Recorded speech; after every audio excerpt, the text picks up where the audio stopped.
Hello everybody, welcome to Let Me Tell You, I am Miss.Deeds, your host.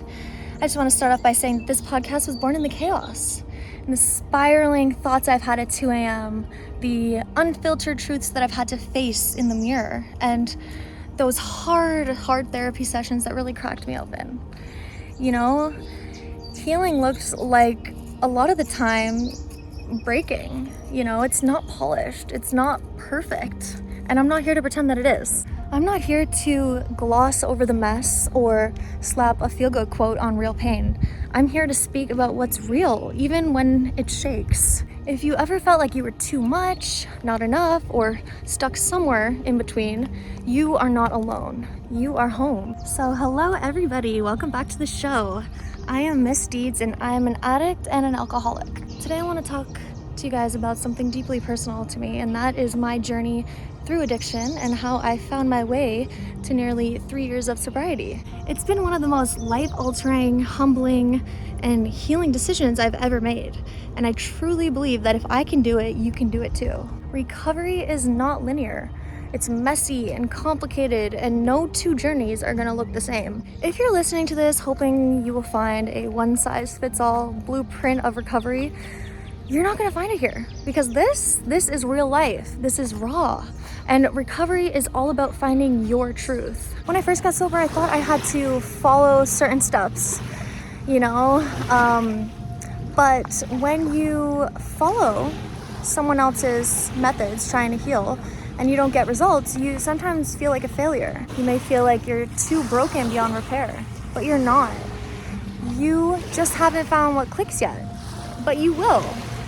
It just takes an open heart and persistence. For me, one of the biggest lessons that I learned, and something that really has helped me through my journey, is that you can't just quit the substance. You have to replace it with something meaningful. You have to find something that lights you up inside. Otherwise, you're gonna just still be chasing the same high, just in a different form. If you didn't know, addiction hijacks your brain chemistry. It feeds off of your pain. It becomes your comfort, your escape, your identity, until you start peeling back the layers to figure out why you needed to escape in the first place. When I first tried weed, I loved how it made me feel outside of myself, you know, more outgoing, more entertaining, more connected. You know, I've always felt like a misfit, like I just never belonged. So feeling numb, you know, helped for a moment of time in my life. But now I'm realizing all it ever did was slap a band-aid on a bullet wound. The longer I avoided the root causes, the deeper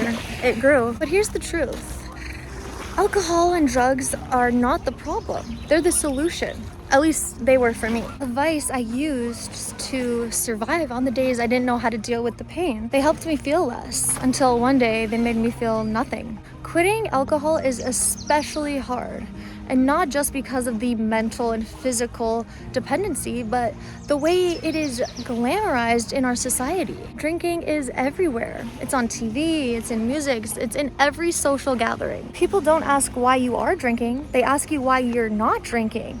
So when you become sober, you become the outlier. You become the alien. But let me say this out loud and clear. You don't owe anybody an explanation on why you're sober. You don't need a dramatic backstory. If you don't want to drink, that's reason enough. My go-to line is, I'm allergic to alcohol. You know, when I drink, I break out into poor decisions and chaos. And look at this beautiful flower tree.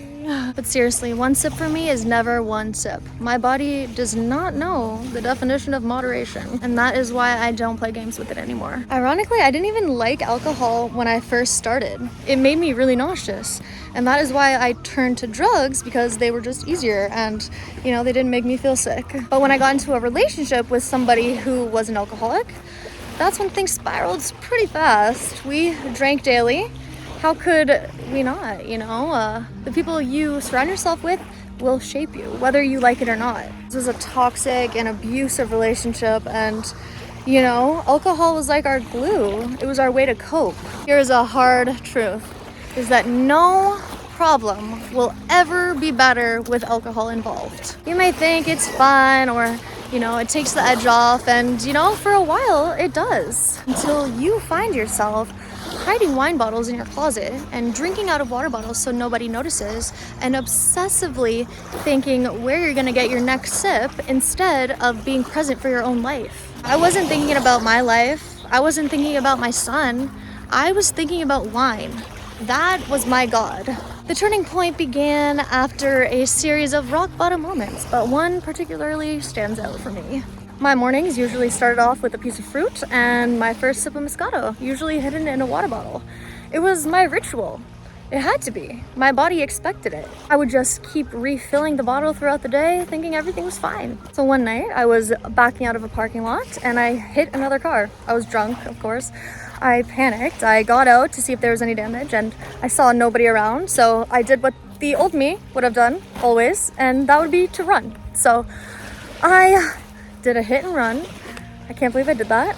And, I just drank away the night, trying to forget that it happened. Just got blackout drunk. So later that night, I gotten more drunk, like I said, passed out, thought I gotten away with it, until I was awoken by a very loud bang at my door. I literally thought it was the police. It was that loud. So I run downstairs terrified out of my freaking life. And it happened to be my mother.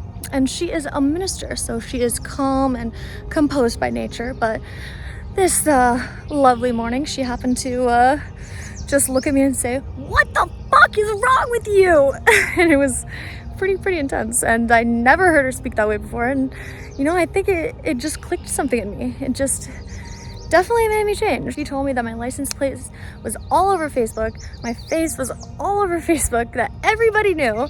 She took my son right there and then. She told me the cops would be coming soon, so I had to empty all of the wine bottles out of my car. There had to be over 15 to 20 bottles in my car.